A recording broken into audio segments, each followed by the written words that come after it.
នេះទឹកឃើញទុកញោមមួយស្ដៅមួយបន្លែអីគឺបានធ្វើហើយហីដាក់ខ្ទឹមសខ្ទឹមក្រហមពេញប៉ត្រសក់ទៀត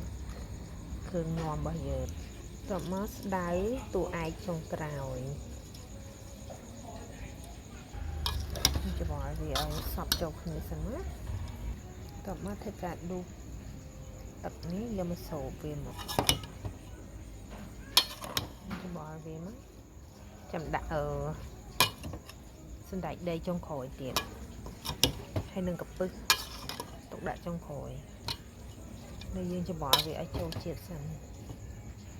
ហើយបន្ទាប់ពីយើងច្បល់ហើយយើងដាក់កំពឹសចុងក្រោយគេយើងធ្វើការច្បល់វាបន្ថែមទៀតឲ្យវាវីវុកពេញហ្នឹងមកតំណងឯងបងប្អូននេះ